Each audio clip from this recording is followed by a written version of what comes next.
True Crime Brewery contains disturbing content related to real-life crimes. Medical information is opinion based on facts of a crime and should not be interpreted as medical advice or treatment. Listener discretion is advised.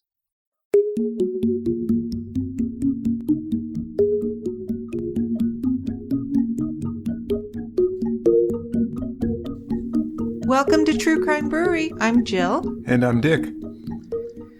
Back on May 27th, 1978, a crime took place in the Lowcountry town of Walterboro, South Carolina, and it created a cloud of fear and sadness over everyone who lived there.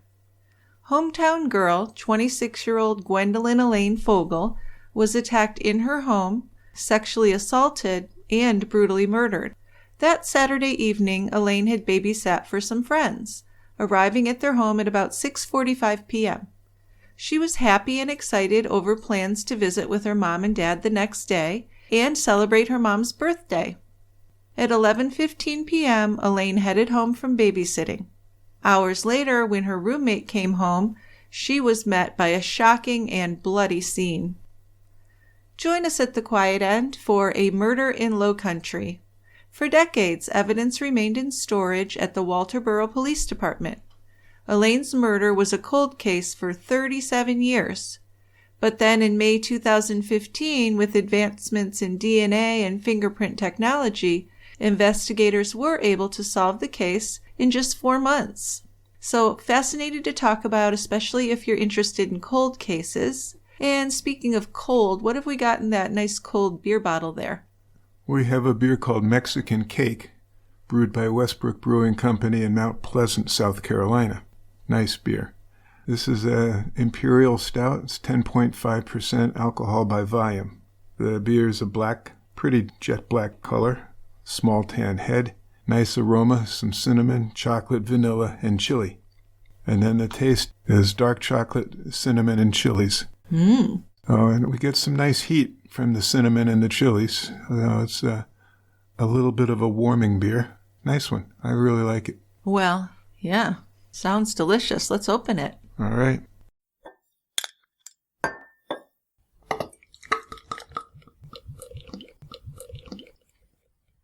All right, Dickie, join me down here at the quiet end. This is a case with some DNA, some fingerprints, some incompetence by the police, or at least tunnel vision. So why don't you get us started? I will. So Gwendolyn Elaine Fogle, but everyone called her Elaine, was born in December of 1951 in Orangeburg, South Carolina. In 1972, she graduated from Orangeburg Calhoun Technical Education Center and moved to Walterboro, where she began working at Colleton Regional Hospital as a laboratory assistant. Later on, Elaine left the hospital and she took a job as a medical assistant in the office of Dr. Joseph Flowers. Dr. Flowers described Elaine as a hard-working, diligent girl who went out of her way to help others. And he, along with many others, was very distraught over her murder. Elaine had become a valued member of the community very quickly after she moved to Walterboro, and she seemed to make friends pretty easily. In addition to being a compassionate healthcare worker, she babysat, she took kids to baseball games, and she sang in the church choir. She had a kind heart and never said anything negative about anyone. She also had a lot going for her. Before her death, she was taking night classes at Baptist College in Charleston, South Carolina, in pursuit of a college degree. And she had also completed some art classes because one of her goals was to become an artist. Yeah, so she had plans for her future, and those were snuffed out at a young age. The town where Elaine Fogle lived, Walterboro, South Carolina, is about 50 miles west of Charleston, South Carolina. One of its charms is that friendly, down-to-earth type culture. Most of the residents had lived there for generations, and everyone knew each other. So when this hometown girl was murdered, Walterboro residents were really struck. They were shocked, they were afraid, and of course very sad. On Saturday, May 27th, 1978, the horrible news spread through the normally quiet Lowcountry town. One of their own girls, 26-year-old Gwendolyn Elaine Fogle, was violently attacked, sexually assaulted, and murdered in her own home on South Lamont Street. That Saturday evening, Elaine had babysat for her friends, Patricia and Bert Utzi. She arrived at their home about 6:45, happy and excited because she was going to visit her mom and dad that Sunday for her mom's birthday. Her sister, Eolean, would be there too, and Elaine was looking forward to seeing her sister along with her sister's husband, Larry. Elaine's parents, Murtis and Wells Fogle, lived in Orangeburg, South Carolina, about 50 miles from Walterboro. Elaine left the Utzis' house around 11:15 p.m. Saturday night. She mentioned that she was going to stop at the Zippy Mart on her way home, so this meant she should have arrived home at around 11:30 p.m. that night. And Elaine's roommate, Nancy, and a friend of theirs, Billy, worked at the J.P. Stevens Company in Walterboro. That Saturday, Nancy and Billy had been to an Amway Products fair in Conway, South Carolina. It's about 150 miles from Walterboro. Then when they returned home to Walterboro, this was around 1:45 in the morning, Sunday morning, Billy pulled into the driveway to drop off Nancy. And as they walked onto the front porch together, they noticed the lights were on inside the house, and they thought that was strange. There's really no reason why Elaine would be up so late, and she had told them she was going to visit her parents early the next morning. Using Nancy's key, Billy unlocked the front door. They walked in and were confronted by a shocking and frightening scene, I guess. Yes, we cannot stress enough how brutal this was. This is something that they would never forget, obviously. Yeah. There was Elaine in front of them, covered in blood and partially nude. She was lying on the living room floor near the sofa. So as you can imagine, Nancy and Billy got quite agitated and hysterical. So they rushed off to the Walterboro Police Department. It was only about a mile away. And they were there kind of shaken up in shock. They told police officers that they hadn't been able to tell if Elaine was alive or dead, but it appeared to them that she had been severely beaten and sexually assaulted. The Walterboro police responded immediately to the house, and they checked Elaine for any signs of life, but she'd been dead for some time. She was cold to the touch, no pulse. EMS arrived at the home shortly after the police. They checked for vital signs also, and determined that Elaine had died. Well, Elaine was on her back on top of the living room rug, positioned right in front of the sofa. One of her feet was partly up on the sofa, and her other foot was on the floor. Both of her shoes were still on, but she was nude from the waist down. Her bra and her shirt were pulled up around her neck. Her head and face were just absolutely covered in blood. There was a metal fire poker wrapped around her neck, which is really odd. Now, when you say a metal fire poker, that would take some strength to wrap it around the neck. It was like tied around her neck? Yes, and it's like a little iron bar. Jeez. With, that kind of frameworky thing on the end. Yeah. The grated work. Yeah, so it would take a very strong person. Wow. A trail of blood was on the floor inside of the door leading to where her body was found, which meant that she'd been dragged from the doorway to the rug sometime during this attack, because she did fight. Because the front door was locked when Nancy and Billy got there, investigators thought that Elaine's killer might have already been inside the house waiting for Elaine when she got home.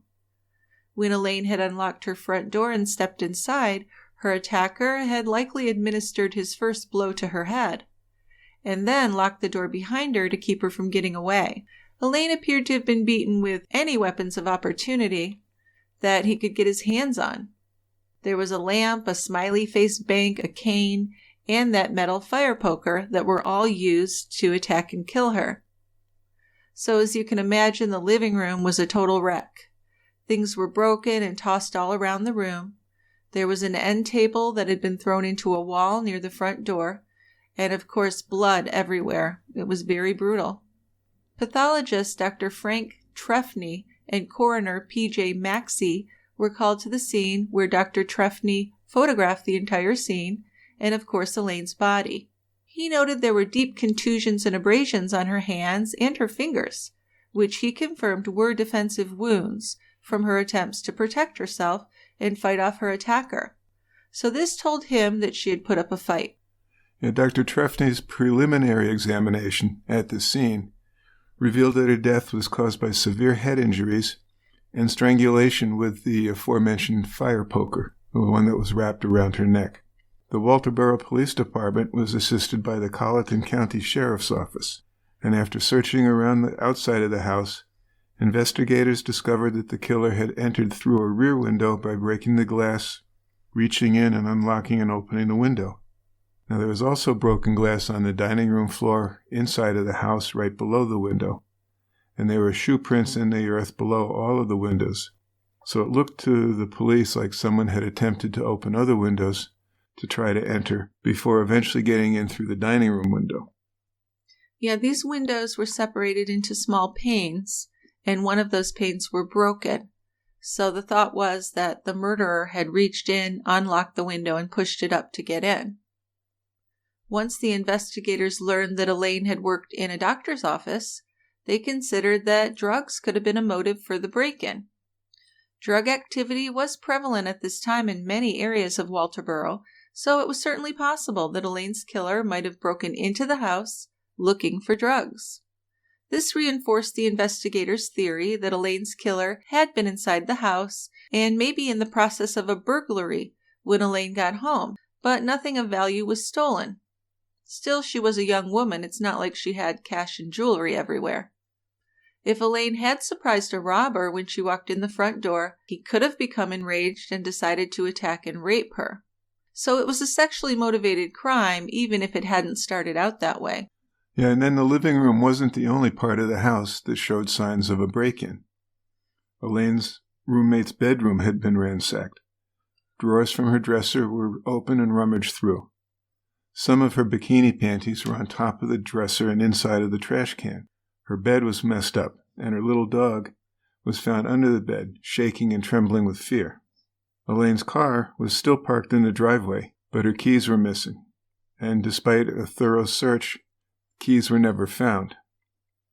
And because Elaine had been living in Walterboro since 1972, and she was a well-known medical assistant in Dr. Flower's office, she was well-known and well-liked in town.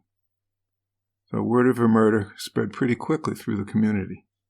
Yeah, Dr. Flowers was notified about Elaine's murder that Sunday morning, and he immediately rushed over to her house. After learning that Elaine's keys were missing, and knowing that she had a key to his office on her key ring, he went to his office and had the locks changed in case the killer was planning to go inside to steal drugs. Back at the house, Elaine's bloody jeans were found on the roof over the back porch. So it looked like the killer had left the house through that back door and tossed her jeans on the roof as he was leaving. The South Carolina Law Enforcement Division, known as SLED, Bloodhound Team, was brought in. But because of the length of time that had passed since the attack, and then all the foot traffic that had been around the scene since then, the dogs weren't able to track anything. So it really fell to the Walterboro PD Lieutenant Robert Carter to be in charge of the scene and investigation. The scene was photographed and processed. There was a lot of evidence, actually, including fingerprints, palm prints, blood, hairs, and clothing that were collected and submitted to the SLED Forensic Lab and the Medical University Forensic Lab. So you would think that this case could have been solved relatively quickly, but it wasn't. Well, you have a lot of evidence. What can you do with that? Find the killer. No, I mean, in the late 70s, they weren't doing DNA testing. Well, no, you can type the blood. So they could get blood types. You could do fingerprints. Yeah, but there wasn't any national fingerprint registry, right? Well, certainly no. There was nothing like we have today. But still, it's a fairly small town. Yeah, no, I understand that. I think that they probably could have come up with something better. I just think they really fell into some tunnel vision early on. But that's my opinion. We'll see what other people think. So the Walterboro Police Department contacted the Orangeburg Police Department, asking for assistance in telling Elaine's parents about her murder. Officer Gene Brandt was a friend of the Fogle family and a neighbor of Elaine's Aunt Miriam and her husband Jimmy. He was distraught by the news of Elaine's death, but he still wanted to be the one to tell Elaine's parents. So he went to Miriam and Jimmy's house first, told them what was going on. Miriam called their pastor before going to see Elaine's parents, and she asked him to go with them to Elaine's parents to make the notification. So Elaine's older sister, Eolean, and her husband Larry had planned to celebrate Elaine's mom's birthday that Sunday. Elaine got off from her job at around midnight that Saturday night, and when she got home, Larry told her, "I've got a really strange feeling. I feel like we need to go down to your mama and daddy's house tonight." So that's kind of weird. Yeah. If you believed in supernatural stuff, you might think he had some kind of a vision or something. Well, did he expand on that any further? I mean, other than If he saying, did, I'm not aware of it. I just got this strange feeling. That's all I've heard about it. Okay. But Elaine agreed to do this, and they packed up and headed to her parents' house in Orangeburg. It was about 60 miles from their house, but they were planning on going later anyway. Right. When they got to her parents, they visited for a little bit, and then Larry and Mr. Fogle went to bed, while Elaine and her mom sat at the kitchen table and chatted. So they didn't end up going to bed till 3 a.m. Then they'd been in bed for just about half an hour when there was a knock on their bedroom window. Never good. No. So Officer Brandt, Miriam, Jimmy, and their pastor were outside. When they were let in, they told Mr. and Mrs. Fogle that Elaine had been murdered. So, the worst night of their lives, I imagine. And after hearing this heartbreaking news, Elaine's mom said she was coming to see me on my birthday today. And then that kind of shocked her, and she had like a light bulb go off in her head that her daughter had been murdered on her birthday. Horrible. The Fogles contacted other family members with this horrible news. Elaine, Larry, and Mr. and Mrs. Fogle then went to Walterboro to meet with the police. Investigators told Elaine's family that Elaine had been beaten to death and strangled with a metal fire poker around her neck. So this really upset Mr. Fogle when they told him about that fire poker, because he had given her that fire poker to use for her protection, and that's why she kept it near the front door. Of course, it's not his fault at all, but he felt guilty. Well, he felt bad. You'll feel some guilt. Absolutely. Elaine's autopsy was done the following morning at the hospital in Walterboro. The following Tuesday, her funeral was held in Orangeburg. Now, one of the funeral directors found a single pink rose on his desk with an unsigned note that read, "This is for Elaine." Little mystery there. They never found out who sent that. An unsolved mystery, yes. Now, Elaine was buried at St. George Church Cemetery, which is just a few miles outside of the town of Orangeburg. Pathologist Dr. Frank Trefny performed Elaine's autopsy. So why don't you go over that here, Dickie, for us? Okay. It began May 28, 1978, at about 9 o'clock in the morning. It took 2 people to remove the poker from around her neck, pull it apart. And once removed, it left an abrasion and pattern injury with crisscrossing, which had the same pattern as the handle of the fire poker. Her head and face had multiple contusions, abrasions, and lacerations, so much so that her facial features were distorted. I'll bet they were. Yes, terrible. A contusion over her right forehead had the same crisscross pattern as the handle of the fire poker. Contusions and linear abrasions were on her right hand. The abrasions on her right hand were a similar pattern, but lighter than those on her neck and forehead. There were abrasions, contusions, and small lacerations over the knuckles of her right hand also. So these injuries were classified as defensive wounds, made from Elaine's repeated attempts to defend herself from her killer. Both of her hands were covered in blood, and then more patterned abrasions were on her abdomen, and this matched a piece of broken pottery found in the living room. Pattern injuries in the form of abrasions are present on the abdomen, and a rib-shaped pattern on her abdomen and left arm were also noted, but this pattern did not match anything at the scene. Yeah, and we'll come back to that. But her blood was typed and identified as O positive, and scrapings were removed from underneath her fingernails on each hand. These scrapings included soft tissue and skin samples. The samples from beneath her fingernails were sent to the Histology Laboratory of the Medical University of South Carolina, MUSC. The vaginal and rectal smears taken from Elaine's body at autopsy had large numbers of sperm, but the oral smears had no sperm. The finding of this large number of sperm, of course, indicated that Elaine had been sexually assaulted. The smears were preserved in labeled containers, and based on the post-mortem examination and autopsy findings, Dr. Trefny's final opinion was that the cause of death was asphyxiation due to the presence of that metal fire poker around her neck, and the manner of death was ruled homicide. After final review of the autopsy and autopsy photos, Dr. Trefny determined that those crisscross patterns on Elaine's neck and forehead were made by that springy handle on the fire poker during the attack. So this confirmed that Elaine had been struck multiple times with that fire poker before her killer wrapped it around her neck and strangled her with it, which seems really impossible to do. This had to be a very strong person.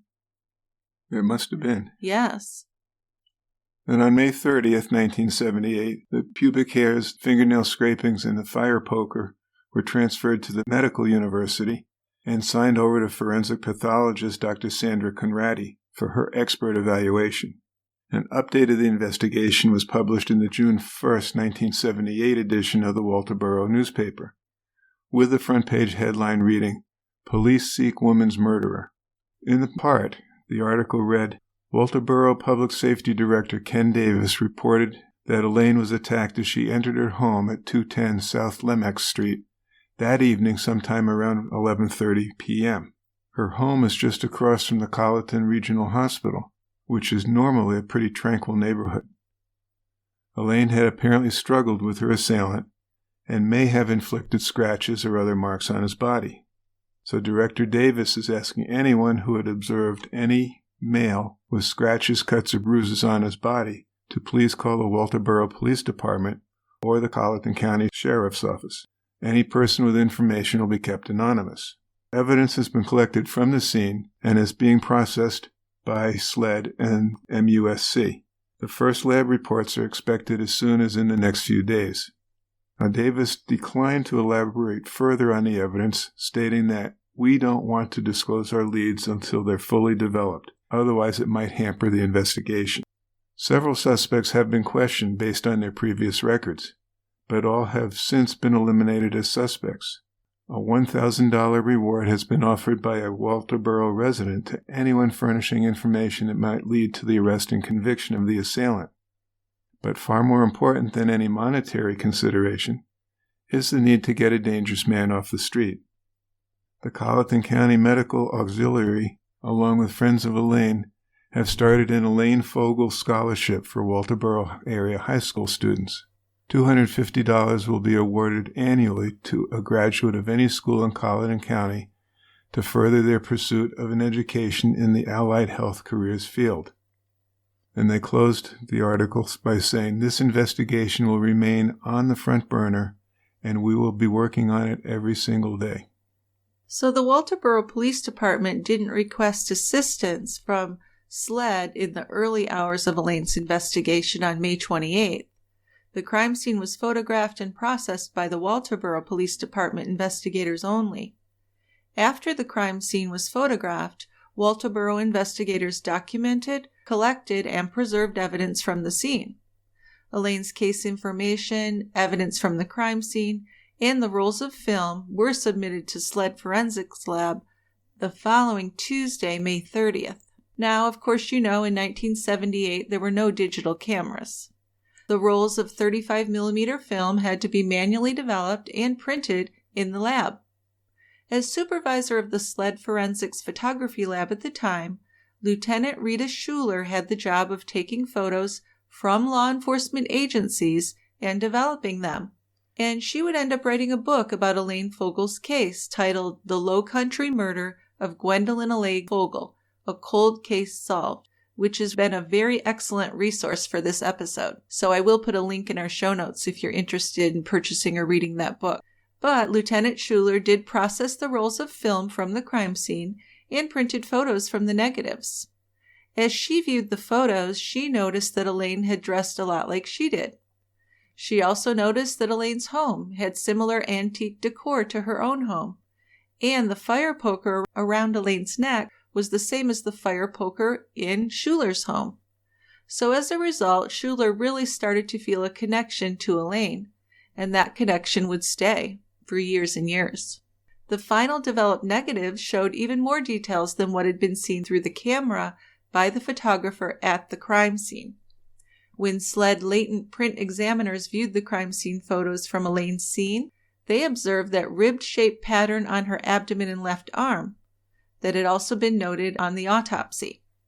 It appeared to be a partial bloody shoe print, and the bloody print had similarities with the shoe print found on the ground below the back windows of Elaine's home, which they figured were likely to belong to her killer. Yeah, so during the murder, Elaine's killer had likely stepped in blood that was all over the living room floor, and then at some point his bloody shoe came in contact with Elaine's abdominal area and arm, leaving the bloody impression of part of the shoe's sole. He may have been using his foot to hold Elaine's body down while wrapping the fire poker around her neck, and blood on his shoe was transferred to Elaine's abdomen and arm, leaving the partial pattern. So let's take a short break here to talk about our sponsor, Best Fiends. I have a little Valentine message today, and it's about playing games. Not playing games with your heart, but playing Best Fiends on your mobile phone or your tablet. Love is in the air and romance is fabulous, but don't forget to give your brain some love also. Playing Best Fiends is my favorite way to treat my brain to some challenging fun. It's like a virtual spa for my neurons. Forrest Gump said that Best Fiends is like a box of chocolates. Well, he said life, but the saying applies to Best Fiends as well. You get all kinds of fun puzzles and cute characters, but you never know what you're going to get. What about you, Dick? You've been playing a lot of Best Fiends lately. Well, yeah. Not that we're competitive about this or anything. I've passed you by, and I'm on level 810. Best Fiends, much like you, Jill, never disappoints. Oh, you're a charmer. Well, it's my Valentine message. There's always something new and a greater challenge ahead. So I play while waiting at appointments, even at the golf course when we have our little frost delays. It's really difficult to put down. Well, if you haven't played Best Fiends yet, what are you waiting for? It's a mobile puzzle game that anyone can download for free. Whether you have minutes or hours to spend, Best Fiends is just a lot of fun. The game revolves around cute cartoon characters that help you solve interesting and engaging puzzles. The more you play, the more challenges you face, and new characters and puzzles are just being added constantly. I'm not exaggerating. There are tons of fun events you can join in on too. I recently played an event called Pepe's Piñata Booth, which was so much fun. You collect and use bats to break open a piñata. It's a really random and delightful way to have some me time. Ready to give your brain some TLC? Download Best Fiends free today on the App Store or Google Play. That's friends without the R. Best Fiends.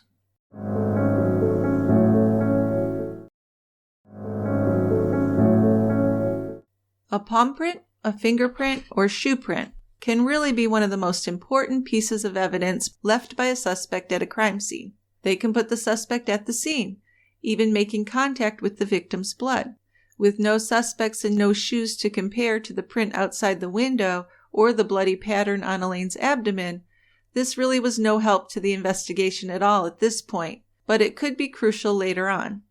And as the investigation continued, Walterboro investigators submitted inked palm prints and fingerprint impressions of possible suspects to the SLED latent print lab.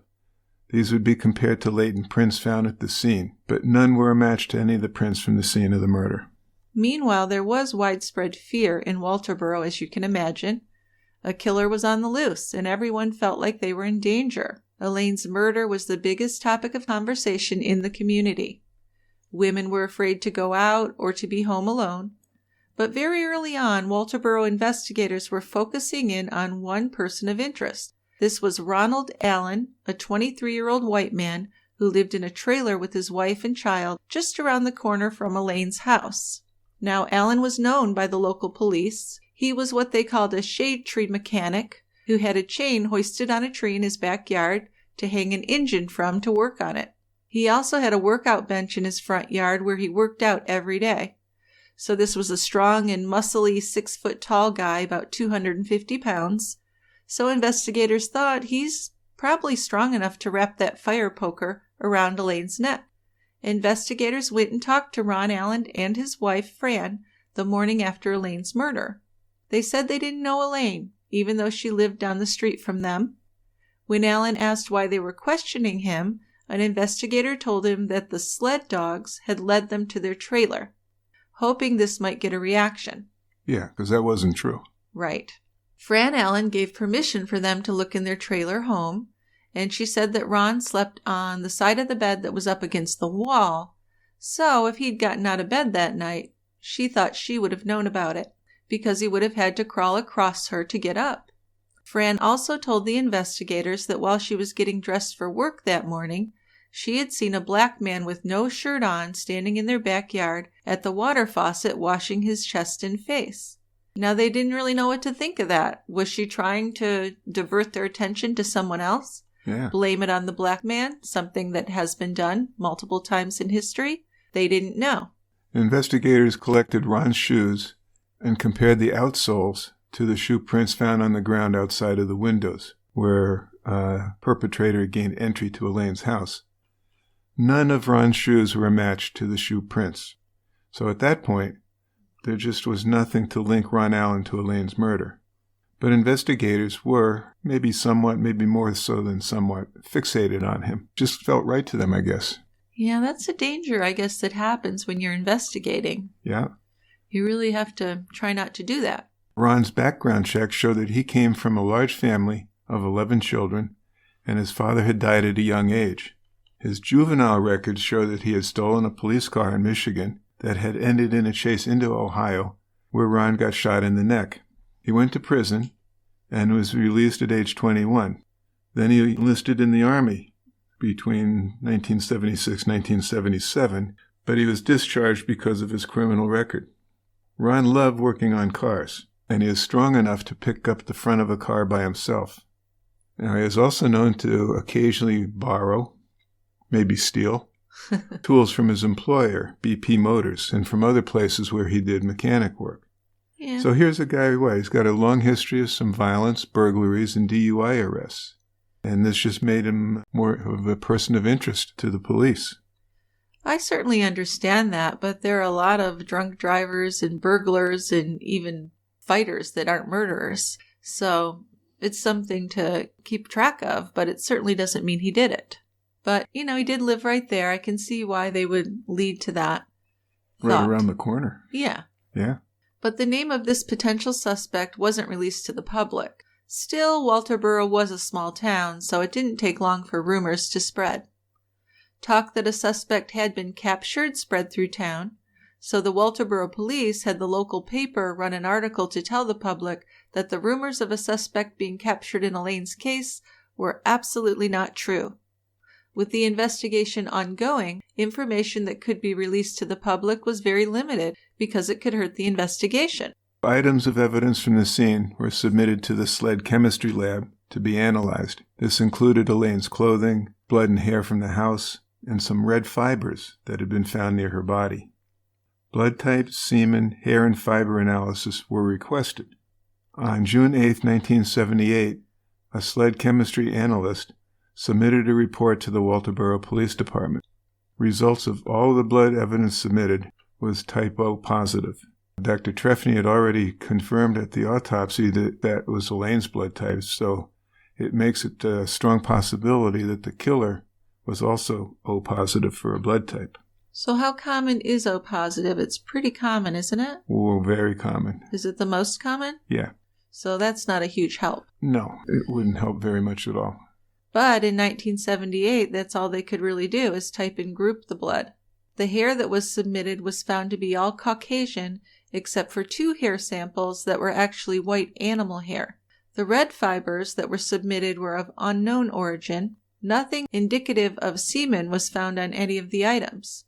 The semen swabs that Dr. Trefny collected from Elaine's body at autopsy had not yet been submitted to the SLED lab.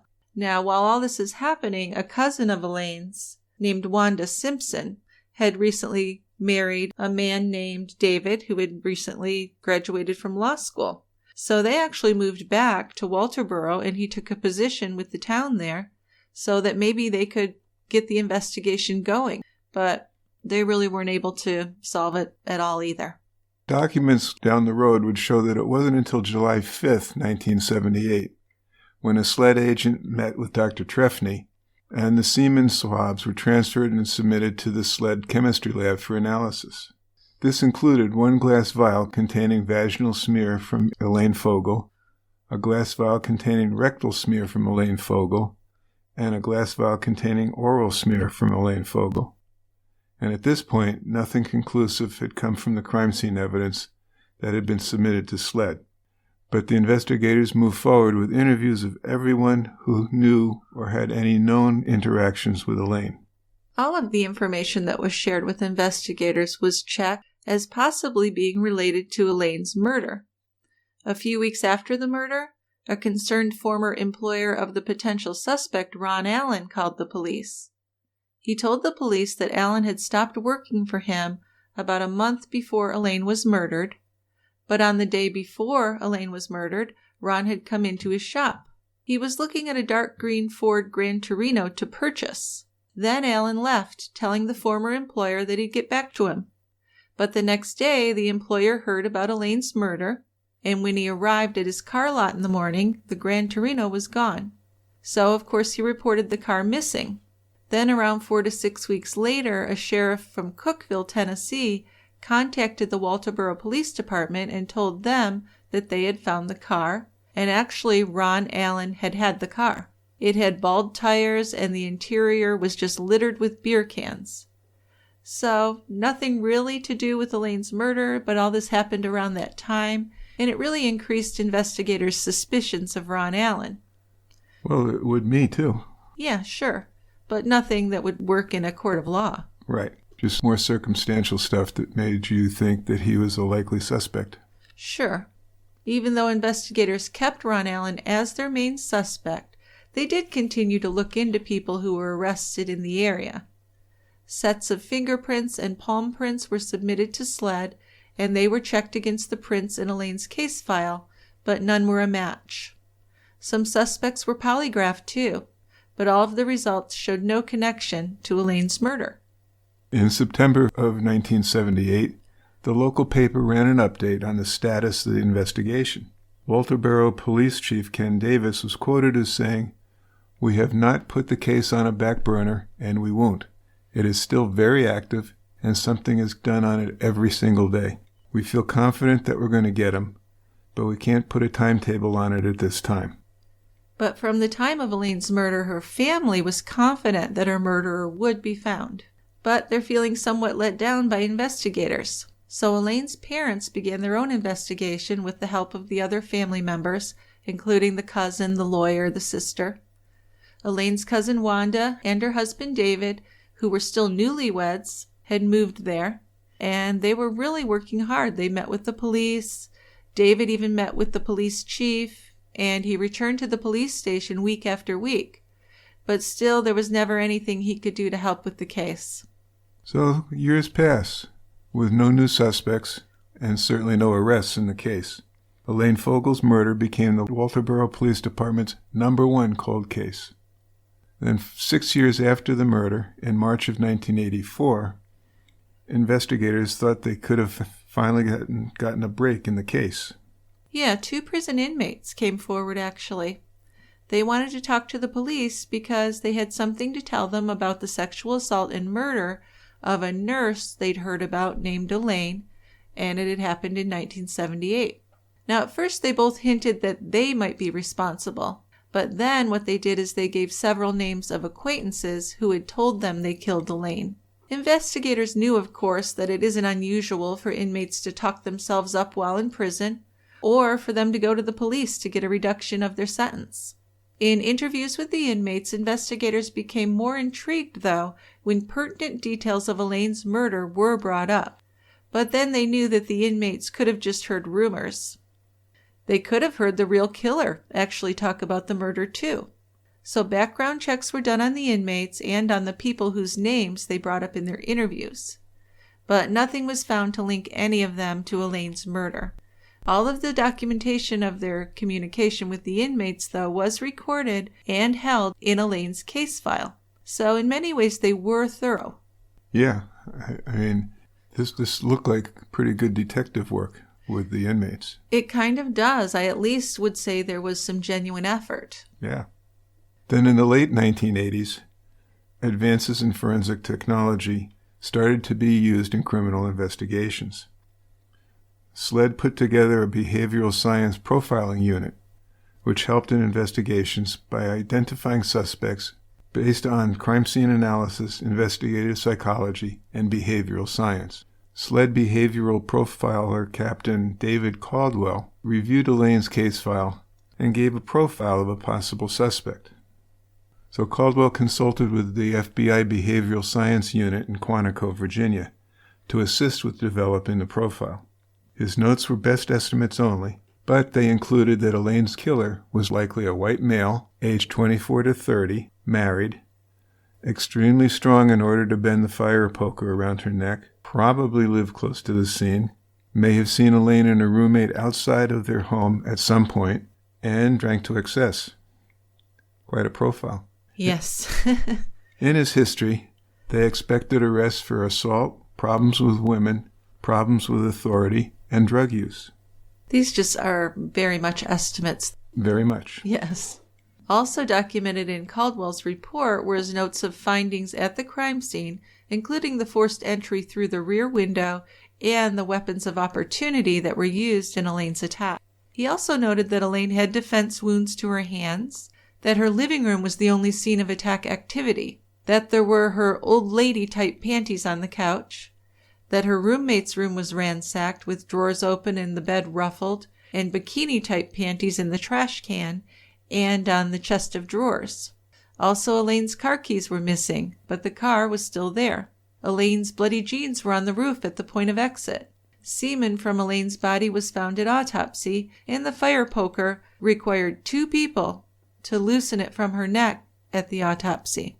Even though the main suspect, Ron Allen, had moved away from Walterboro by then, investigators did continue to focus on him, and this updated profile actually put him at the top of the list for Elaine's murder, although I would say he was probably already pretty much there. I think he was already there. Yes. In 1989, DNA profiling was just beginning to be used in criminal investigations. DNA databases were not yet available, so a standard sample from body fluids of a suspect was needed to perform a comparison match to DNA collected from evidence at the crime scene or from the victim's body. Automated fingerprint databases were also not available at that point, but fingerprints, palm prints, and footprints from a crime scene could be identifiable when compared to the known prints of a suspect. The original evidence from Elaine's crime scene was still preserved and on file at the Walterboro Police Department, but with no suspects, the new forensic technology really didn't help the investigation at this point, so it remained a cold case. Elaine's father died 2 years after she was murdered, and the family really believed that the grief had killed him. He was emotionally tortured every day after Elaine was killed because he felt so responsible because he had given Elaine that fire poker. Elaine's mother lived alone in Orangeburg, and 13 years after Elaine's murder in November of 1991, at around midnight on a Friday night, she heard a voice outside of her house and she got up to see who it was. She looked out the window and she saw a black man in her yard, and the man saw her at the window and yelled at her, "Do you have a gun in there?" She told him that she did, and he yelled back, "I've got one too."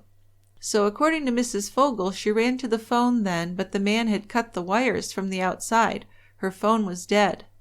The man then kicked in the door, ran inside, and grabbed her. He started hitting her with his fists and then with a stick. He threw her down on the floor, and he kept hitting her. Mrs. Fogle said he threatened to rape her, but she told him that she had AIDS. Pretty quick thinking. I guess. After that, he left her and he went through the house and he stole $5 and some of her costume jewelry. As he was leaving, he yelled at her, "If you come out of the house, I'll be waiting in the yard and I'll kill you." So Mrs. Fogle stayed huddled in the house until around 9:30 a.m., knowing her niece would drive by her house around that time every day on her way to work.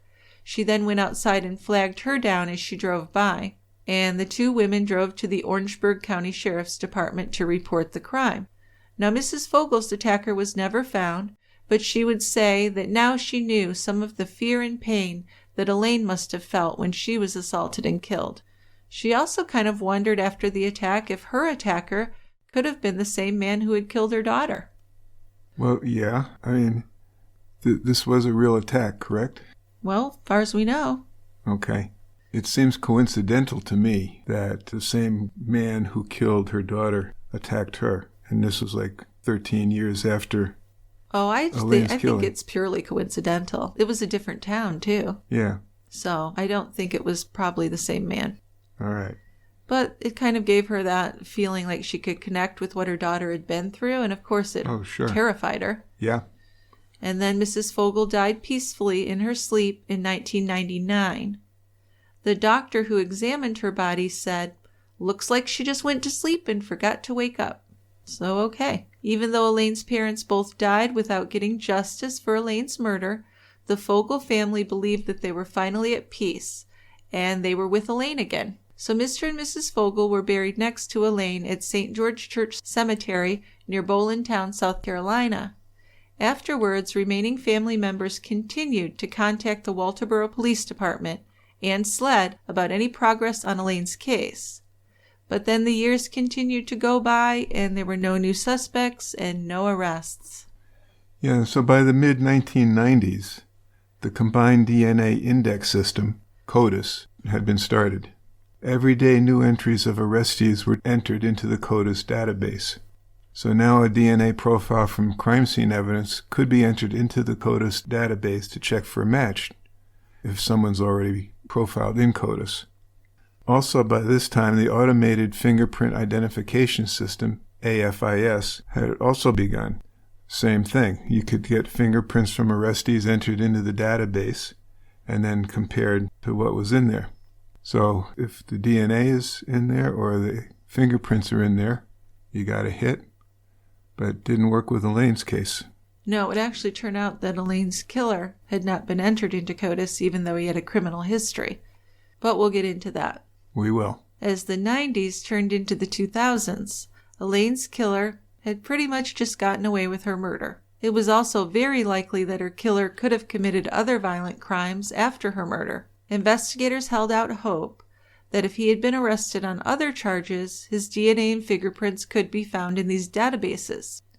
On July 9, 2002, Colleton County Sheriff Alan Beach contacted SLED to ask for their assistance in reopening this case.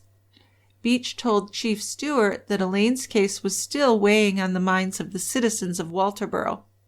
Sheriff Beach said it was never solved, but some new information had come out that needed to be looked into. He was aware that the Walterboro Police Department had the case files, and he believed that SLED had some evidence in its forensic lab. Special Agent Travis Avant was assigned to the case, and he formed an investigative team with Walterboro Police Department investigator Robert Carter, who was the primary investigator assigned to the case in 1978, as well as some other law enforcement officers. Almost 25 years had passed, but with new advancements in DNA and fingerprint technology, they were optimistic that Elaine's case could now be solved.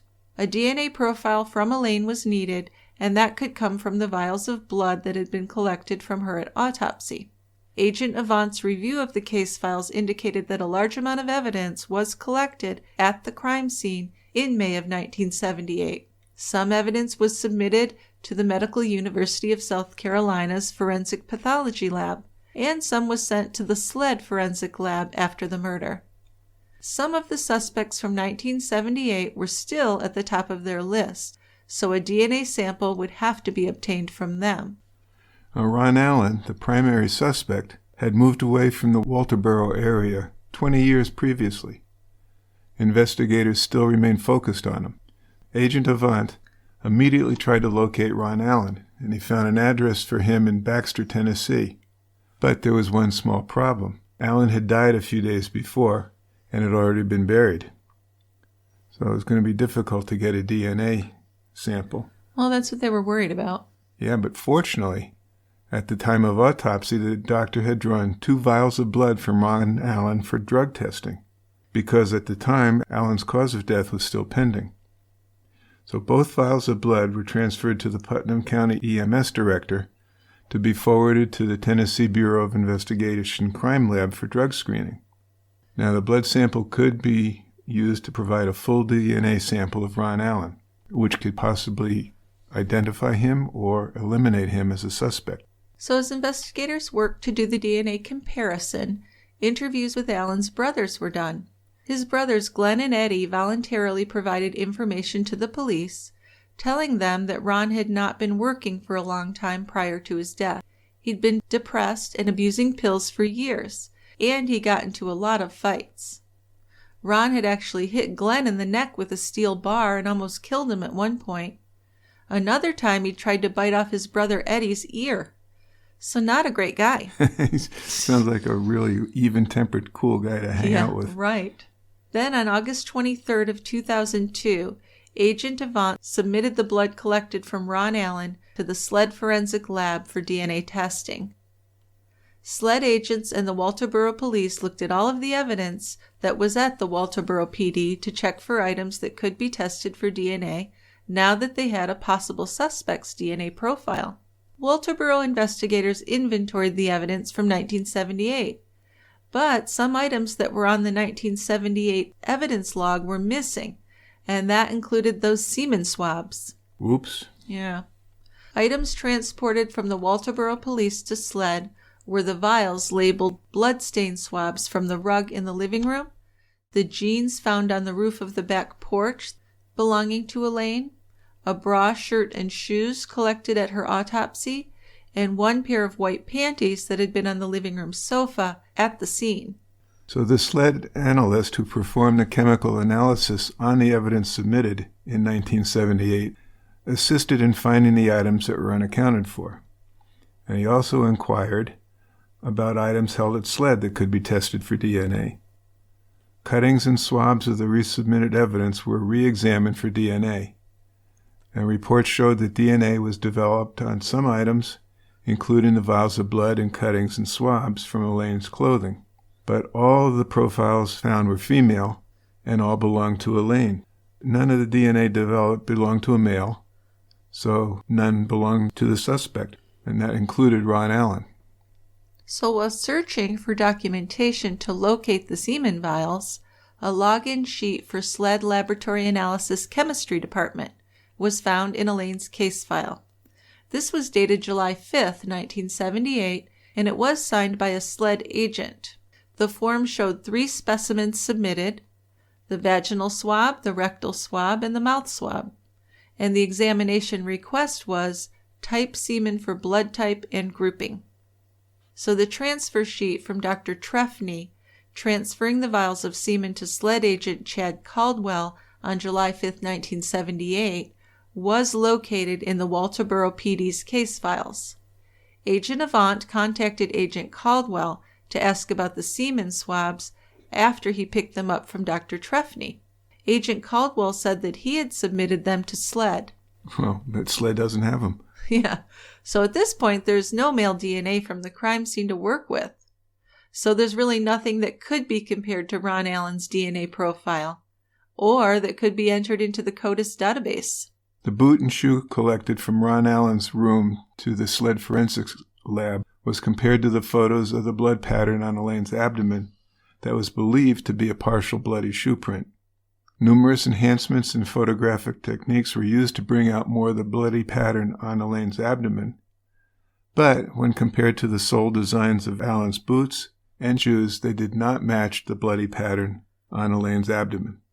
Well, those boot and shoe outsoles were also compared to the photo of the shoe prints that were found below the windows at the scene in 1978, and the size of the boot and shoe were consistent to the shoe prints in the photo, but neither outsole designs were a match. So 29 years after Elaine's murder, in June of 2007, SLED Captain David Caldwell and retired SLED Special Agent Lieutenant Rita Schuler located Elaine's sister, Eolean, in Clinton, South Carolina. Lieutenant Schuler sent a letter to Eolean introducing herself and telling her how she had worked on her sister's case back in 1978. Schuler explained that it had touched her personally, and she told her that she wanted to include Elaine's case in a book she was writing about South Carolina crimes. Because the case was still unsolved, Schuler said that she would be limited in what she could include in the book, but still anything that had been made public by the media would be fair game. So Schuler visited Elaine, and Elaine was very open to talking about Elaine. She told Schuler that Elaine was her best friend. She'd been a tomboy growing up, and she loved to ride her bike all over the town. Elaine loved children, and she worked in a nursery until she graduated from the Regional Technical School in '72. She loved doing all kinds of things with the family. She loved to draw and paint, and she had begun taking art courses. She would paint pictures and give them to her family for Christmas. She was always kind to people. And Elaine had gotten engaged before she was killed. Her fiancé had stayed in touch with the family for a while after her death, and Schuler assured Elaine that Elaine's case was not closed. It was a cold case at this point, but investigators were just waiting on new leads. They had not given up. Lieutenant Schuler contacted Assistant Solicitor Steve Knight of Colleton County. She asked him for some help in moving forward with a new investigation. Knight remembered Elaine's murder, and he promised Schuler that he would have his investigator, Charles Griffith, check on the status of the case at Walterboro Police Department. So after meeting with the Walterboro Police, Griffith found out that there was still a room full of evidence on file in the department. After learning about all of the evidence that had been saved, Knight believed that the case should be looked into more. Then another contact was Dr. Frank Trefny, who had responded to the crime in 1978, photographed the scene, and performed Elaine's autopsy. He clearly remembered how carefully he had collected the semen from Elaine's body and preserved it in vials. He also remembered meeting with SLED agent Caldwell and transferring the vials of semen to him to be submitted to the SLED chemistry lab for further testing. He remembered leaving the photos at Walterboro Police Department and the Colleton Regional Hospital, where the autopsy had been performed. Unfortunately, the hospital had no records on Elaine Fogle. They said that some files were destroyed in Hurricane Hugo in September of 1989. But the solicitor's office had 2 transfer sheets from May 30th, 1978, for right and left hand fingernail scrapings collected from Elaine at the autopsy.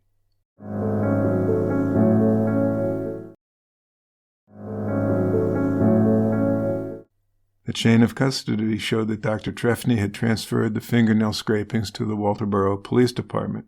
Lieutenant Carter had delivered and transferred the fingernail scrapings to Dr. Sandra Conradi, the forensic pathologist with the Medical University of South Carolina, for analysis.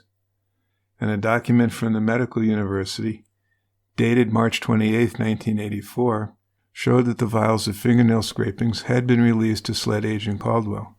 Agent Caldwell had then transferred the vials of fingernail scrapings back to the Walterboro Police Department, but no official analysis report from the Medical University could be located. This sounds like just a mess-up. Well, yes, I'm sure it is. It has been a long time. True. Dr. Conradi suggested that Solicitor Knight issue a subpoena to Medical University of South Carolina Forensic Pathology Department to check for any specimens, documents, and files on Elaine Fogle. Solicitor Knight sent a subpoena to Administrative Assistant Maxine Robinson at the lab. Unfortunately, no specimens, medical documents, or files were found. Elaine's uncle, James Fogle, was helping Elaine to get together any information from the Walterboro PD to keep up with Elaine's case investigation. He was determined to do all he could to find the person who had murdered his niece. But again, more years passed with no progress in this investigation. In March 2009, a writer with the Times and Democrat newspaper in Elaine's hometown of Orangeburg wrote a full-page editorial titled "Ripped from the Headlines." She detailed crimes connected to the Orangeburg area, including Elaine's case. So Elaine's story got more publicity again, and the Walterboro police investigators began to get some tips. That's a good thing, but unfortunately, the tips led nowhere. It has to be so frustrating.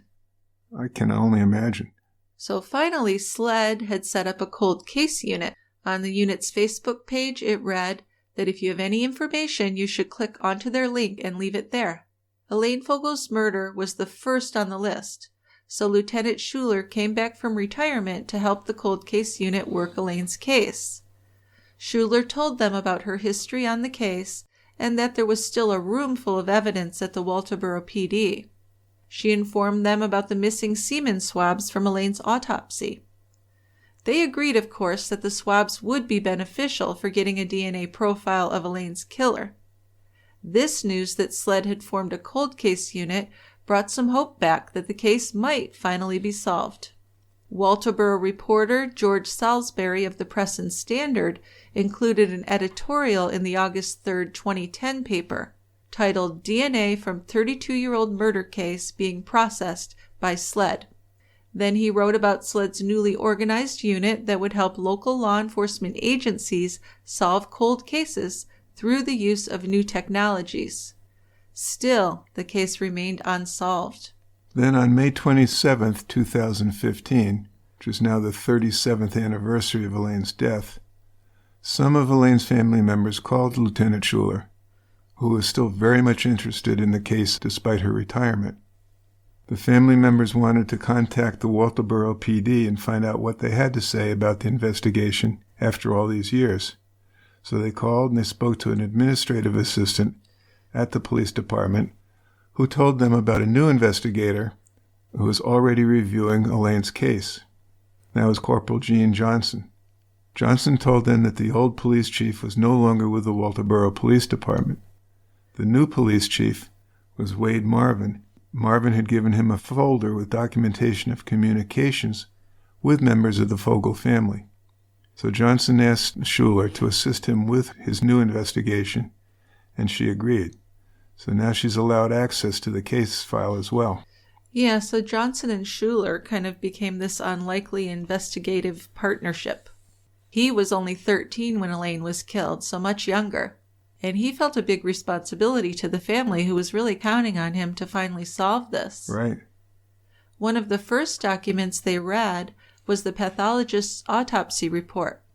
And they found the documentation of the semen collected. They really knew how important DNA could be with the CODIS database, so their priority was the semen swabs from 1978 and any evidence from the crime scene that might have some DNA. A DNA profile from the semen entered into CODIS could be a link to Elaine's killer.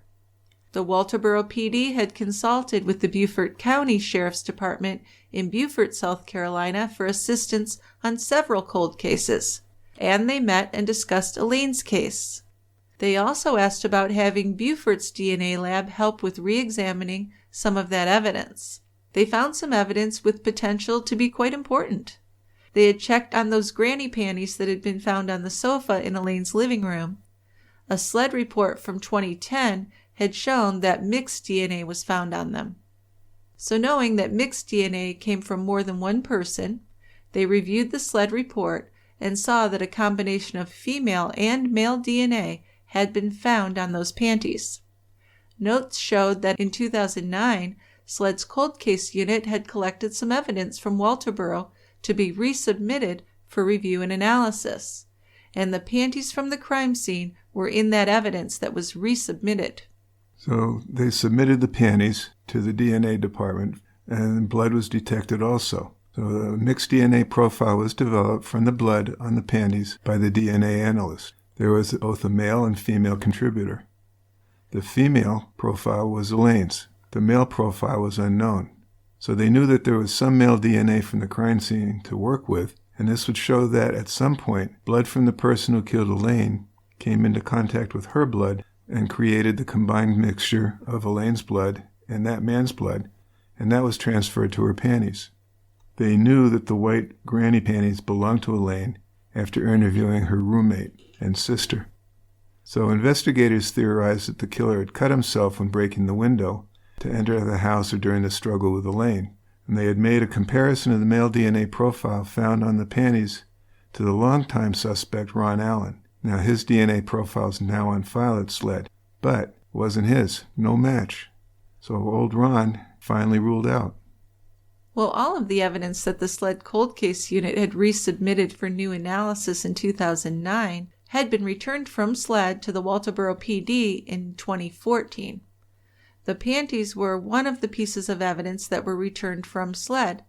So it was crucial that they find those, so they did another search of the case files and found no documentation that Elaine's case had any progress since the cold case unit reviewed it and reported new findings back in 2010. A bag holding one pair of white panties was found in the evidence, with documentation that they had been submitted to SLED back in 1978. In the lab report from 1978, results from the panties showed that only pubic hair belonging to Elaine had been found at the time, because of course they couldn't do DNA testing. One verification of the panties was in a review of SLED Behavioral Profile Captain Caldwell's report of the crime that he did in 1989, and he had noted that a pair of old lady-type panties were on the sofa in the living room where Elaine's body was found. In the crime scene photos, there were different views that showed that pair of white panties on the sofa in the living room near where Elaine's body was found. So that's important because you have more proof that they were there. Right. And investigator Corporal Johnson checked all the tips and information that came in and managed to get buccal swabs for DNA from more persons of interest. He also reviewed the reports on file of the inmates who had talked to the police in 1984. Even though they did seem to know some details, one thing did stand out. They said that they had snuck into Elaine's house and waited in her closet for her to get home. Then they attacked her. Now that didn't match the evidence that showed the entry was through the broken window in the kitchen, and Elaine was first struck near her front door. So after reinvestigating the inmates and the physical evidence, there was just nothing to confirm that they were involved, and they reached the same conclusion as the original investigators. So they figured that the inmates had probably overheard talk about Elaine's murder, and they were looking to get their sentences shortened.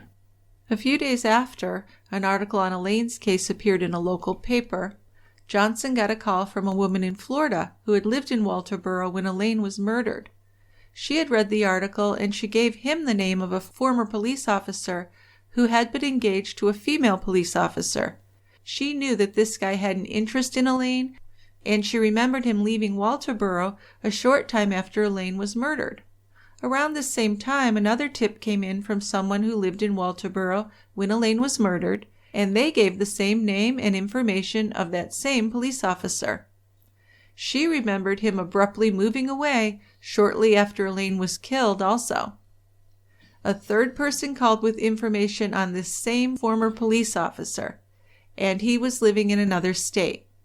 So Investigator Johnson contacted the police department where he was living and spoke to an officer who knew this guy. The officer reported that the guy did have past offenses, mostly code violations, but one criminal sexual conduct with a minor charge too. His fingerprints were on file, but not his DNA. The officer who called in was ready to help and even offered to go through this guy's trash to get some DNA if they needed it. So that's what happened. Just a few days later, he called to say that he had taken some of this person's trash and some of his chewing gum for DNA purposes. In July of 2015, Johnson and Schuler met with DNA analysts who had done the DNA analysis of the resubmitted evidence in 2010. And during this meeting, they learned that there were no records to show that the vaginal, rectal, or oral swabs were ever submitted to SLED's lab. They checked with several of the former SLED login personnel who could remember the ledger books in 1978. They remembered SLED's evidence login procedure and how it worked, and they confirmed that if they had received the semen swabs from the investigator, they would have been entered in and documented in the login ledger and transferred for analysis. The old ledgers weren't in the lab, so they had to search the archives. Well, meanwhile, the photos taken by the coroner at the crime scene and at Elaine's autopsy were located. And these were color photos which would show higher quality details of Elaine's injuries. Dr. Trefny had photographed the scene and autopsy with 35mm color slide film, and he happily shared these with investigators.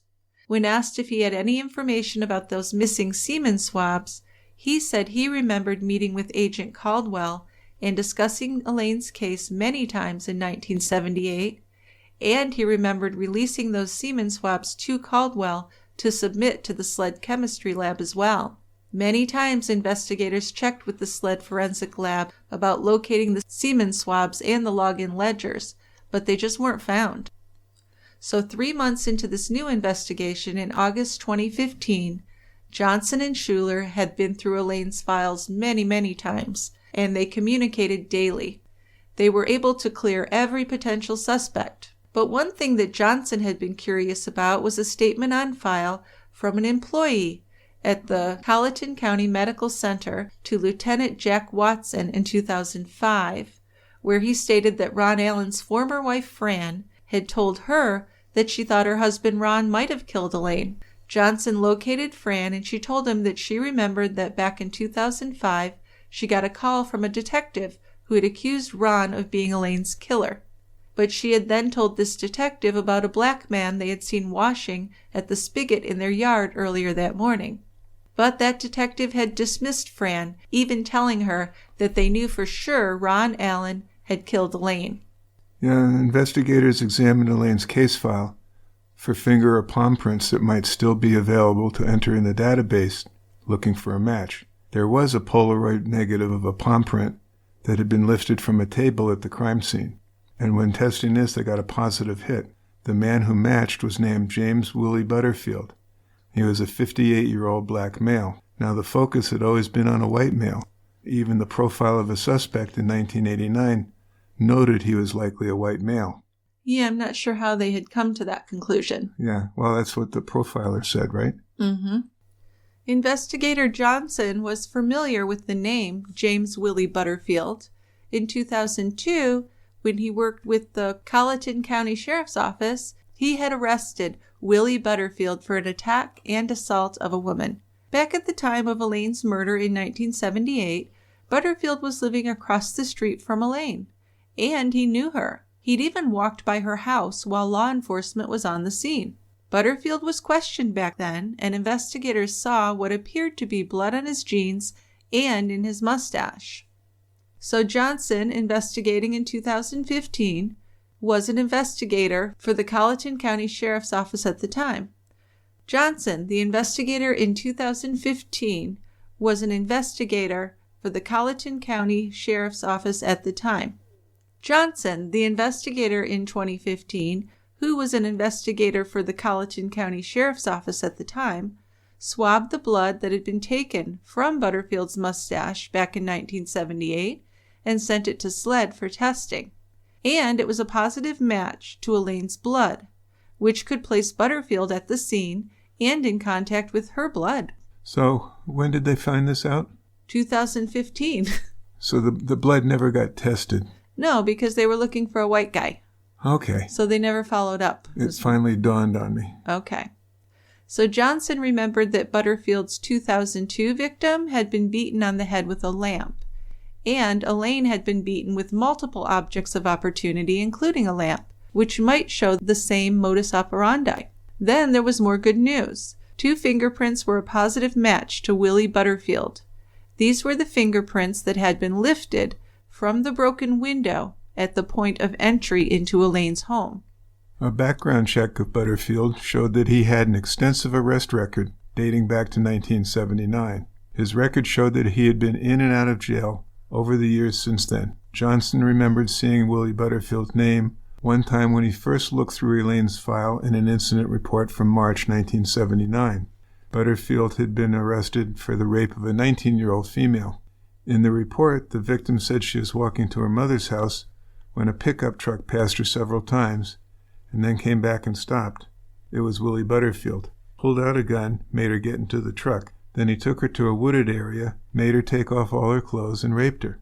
Afterwards, he tied her feet together and told her, "I just might kill you before this is all over." And she later was able to make her way to her mother's house, and she called the police. So this happened less than a year after Elaine was murdered. So it's just kind of odd they never made a connection here. Seems incompetent almost, right? I tell you, it sure does. Yeah. It was like 10 months after Elaine's murder. So at that point, when Elaine was murdered, Butterfield was 20 years old. Johnson didn't know if Butterfield was still alive in 2015, but he did know that some of the Butterfield family members still lived in Walterboro. Johnson contacted Butterfield's sister, and she told him that her brother was in a mental facility in Columbia, South Carolina. Although the investigators now had a palm print and fingerprints found at the crime scene that positively identified Butterfield, there still were some issues. The prints did put Butterfield in Elaine's house at some point, but those didn't prove that he had sexually assaulted and killed her. They did have the partial male DNA profile from the panties, but they didn't know if it matched Butterfield's DNA.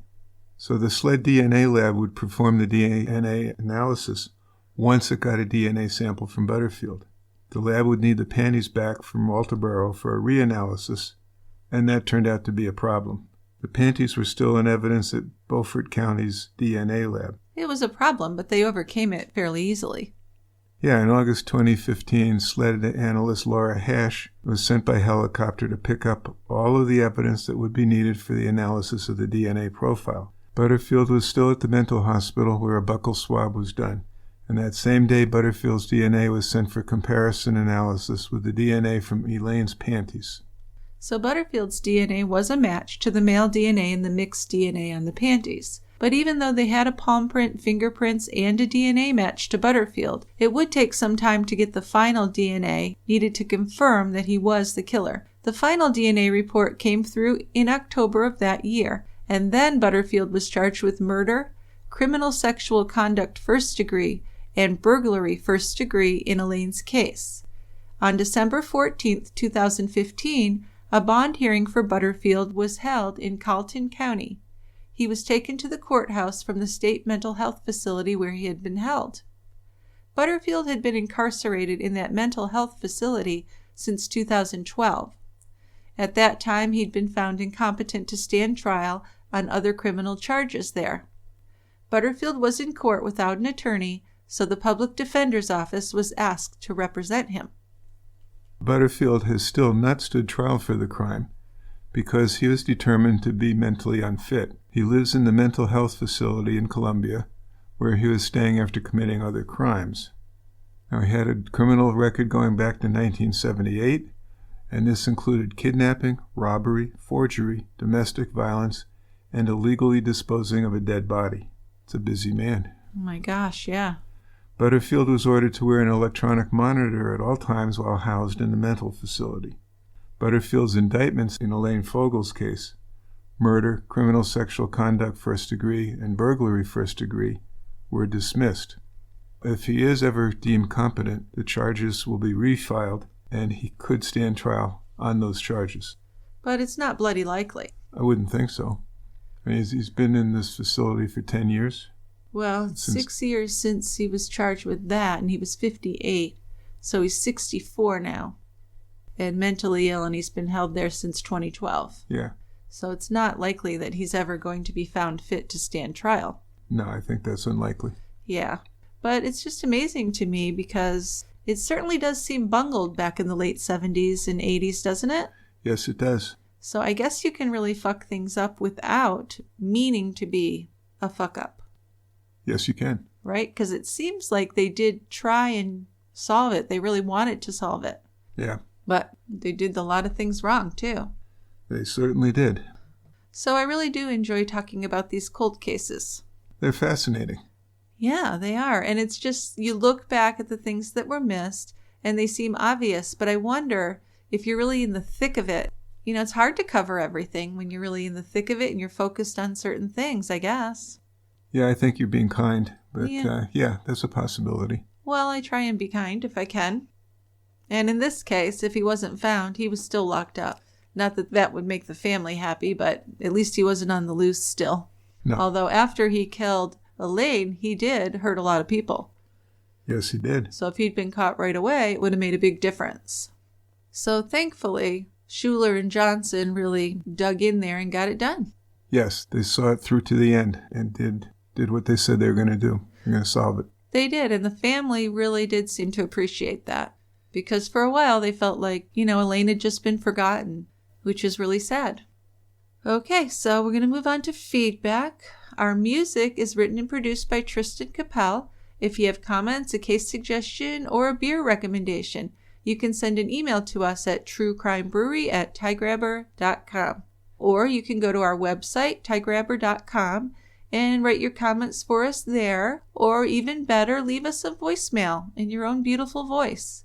There's a direct link in our show notes for you to click on. There's also a widget on our website for you to click on, and you can record your voicemail right on your device or computer. If you're someone who would like to support our show, and if you're interested in getting your future TCB episodes without ads, plus getting an extra episode every month, did you know that you can subscribe to our premium show on our website, tiegrabber.com, or you can even sign up to support us on Patreon? And as if that isn't enough, you will be sent a personal thank you note and a gift. That's just our way of thanking you for supporting us. Pretty cool. Yeah. So I've heard there's some great feedback today. Well, there pretty much always is, but this was a fertile week or two. And the first voicemail is a case suggestion from Jenny. Hello, Jill, and hello, Dick. My name is Jenny. I'm calling you from a beautiful sunny day in London, England. One of your callers last week mentioned the case, I believe it was from the UK, of a woman who was found dead after going on a date from a dating app. And it reminded me of the case that is unfolding in the US right now in Connecticut. The 23-year-old woman, Lauren Smith Fields, who was found dead in her bed with a man who she had met on Bumble, the dating app, and that was the night after their first date. He was the one who called the police. Police arrived, found her unresponsive, and according to the media coverage, immediately ruled it death by intoxication, did not consider him a suspect at all, let him go, and all these other suspicious things. So the way that the case was covered in the media was quite disgusting because, so it's worth noting that Lauren is black and the man she went on a date with is white. And in the coverage, they had a picture of him looking nice and wholesome with a t-shirt on and said, engineer so-and-so, whatever his name was, I don't know. And then the photo they chose for her was of her in a skimpy bikini, just to kind of give us that visualization and portray her in that light and portray him in a very particular light. And we see this over and over again with black victims and victims of color. I know you usually cover solved cases, and her family and other friends and activists have been pushing for the police to investigate her death and find out what happened because they deserve to know the truth and she deserves to have that. I thought you might like to keep an eye on it and see how it unfolds because to date, the media coverage has been really racist and gross and very misogynist as well towards her. And I feel terrible for her family that they're having to take it upon themselves to do the police's job, but hopefully they'll get some answers. And I thought you might want to keep an eye on it and perhaps cover it once there's an outcome. I love your podcast, and thanks so much. Bye. Thank you, Jenny. I really appreciate you bringing that to our attention. I hadn't heard of this one. But that is disgusting. That makes me sick. Yeah, the way they treat women and people of color, and especially female people of color, right? Right. And as Jenny said, this is unfolding. I mean, this was just a couple months old. This past Christmas was when she had died. Yeah. So this is brand new. And just because the media is doing that, it certainly doesn't mean that the man is guilty. But it should certainly be looked into. And you have to wonder if it will be looked into as well as it would have if it was, a little blonde white girl. But we just see that in the media all the time. Yeah, well, I suspect that if the victim had been a blonde white girl and the date had been a tall black man, they'd be paying more attention to that person. I'm afraid they would. I'd like to think they wouldn't, but I think you're right there. So Laura Smith Fields, we'll keep an eye on that, and our hearts do go out to her family. So our next voicemail is from Kat. Yes, Kat has a case suggestion also. Hi, I just want to tell you guys that I really love your podcast. It's really fantastic. And you guys should totally do the story of Thomas Montgomery and the tall, hot blonde. It's really, really interesting. Thank you. Well, Kat does not fuck around, right to the point. Now, I did see a Netflix special a while back called Tall, Hot Blonde. That might be the case. I'm not sure. Well, it's basically a story of catfishing. So this Montgomery, supposedly happily married, middle-aged male, couple kids, was trolling around Facebook or someplace online and found this picture of this beautiful young lady, and he decided he would like to get to know her. So he pretends to be, or he doesn't pretend, he says he's who he is, but he says he's only like 20 years old instead of mid-40s. And they start an online relationship. And he thinks she's a young woman, and that person thinks he's a young man. Interesting. I bet that happens pretty often, actually. You don't really know who you're talking to. So why couldn't it happen both ways? Well, and it gets better. Better or worse? Well, probably worse in that there's a murder. But, yeah. So anyway, eventually he tries to meet this woman, and he finds out that it's an adult woman who's doing this. Okay? Yeah. So he stops doing this, and then a friend of his from work got hooked into the same thing, same picture, thinking that this woman was interested in him. And Montgomery ends up killing the guy because of him being jealous. It's kind of a love triangle. Oh, so he killed the other guy that was interested in the blonde? Except there was no tall, hot blonde. Sure, right. So how weird is that? Well, pretty tragic, and it's very weird. Yes. But it sounds like something that could be an interesting story to read and to tell. I thought so. We'll have to see if we decide to look into it, how much info we can get. Well, like I said, I think there was a special, and if we can get some documents. Yeah. Yep. All right. Well, thanks, Kat. So I'll read an email now that we got from Emily. Okay, so Emily wrote, I don't think I've ever heard you do a case from Delaware. I would really like to hear your perspective and storytelling of this terrible case that haunts me. It's the story of Lindsay Bonestall. She was brutally murdered while away at college in Delaware. We have a ton of breweries in Delaware, but the most popular is Dogfish Head. Dick's very familiar with that one. Oh, yes. Wish you could get First State Brewing or Miss Billion beers there, as they are amazing. Lindsay Bonestall was raped and murdered in her apartment by a neighbor. Now, there have been 2 trials, both with a conviction, but she's going to leave it there. So there's a mystery there. Well, it's still a mystery. So I'm going to look that up because that just inspires me to look it up. So thank you very much, Emily.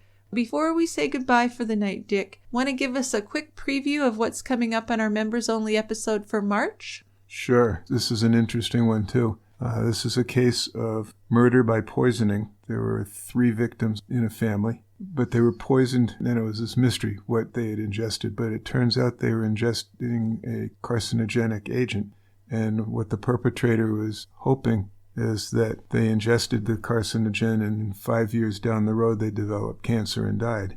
And he'd be home free because they'd never know that it was him from 5 years ago that did the poisoning. It's an evil idea, but there is a little bit of cleverness to it. I know, yeah. And a lot of patience, I guess. You wouldn't want to be killing someone in a hurry that way.